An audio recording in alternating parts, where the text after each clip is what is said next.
Team building. We think right now in the fishbowl that corporations are in terms of how they spend their money, where they put their time, especially in bringing people together, just the time it takes and the brain trust that's in that room for whatever time we have. We have something that's going to be way better than anything that's been done in the past, and it's something that gives people an emotional connection to what they do, why they do it, who they do it for, and the difference that it makes for themselves, their team members, and the planet. That's what we're aiming for.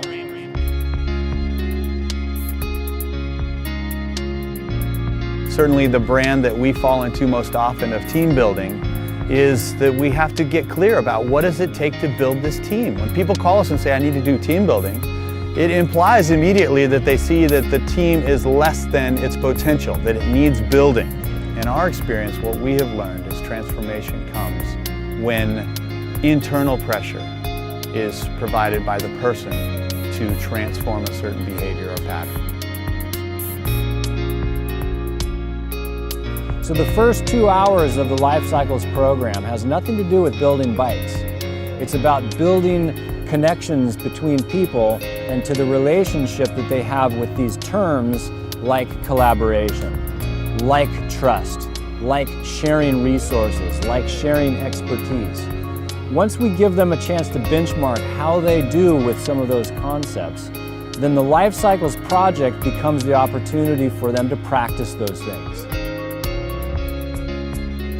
We eventually evolve into this challenge of, in teams of 5 or 6, building this brand new bicycle.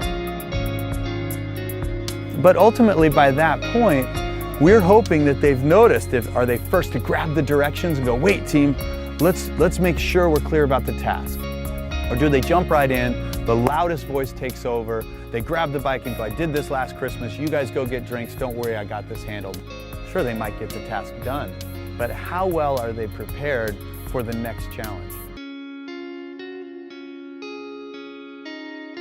In 2000, when we pioneered this idea of marrying philanthropy with the training content that we had been developing, well, once we moved from the metaphorical world of how our concepts would apply when you're face-to-face to a customer, once we had experiences where we would say, and here is your customer, and in came 200 6 to 12-year-olds from the Boys and Girls Club looking to receive their bike, it moved from the hypothetical to the real.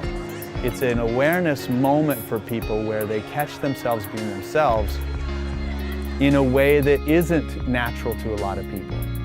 It was magic. It moved from the hypothetical to the real. But all of a sudden our focus shifted away from us to someone else, to see how can we make the time for her as enjoyable as possible. One of the things that I noticed, especially when the children came in to receive their bicycles, is that what we do in terms of creating value is a personal interaction. It also reinforces again, life is a team sport. We don't live by ourselves. We connect with others, and if we're concerned enough about someone else, we will do that well.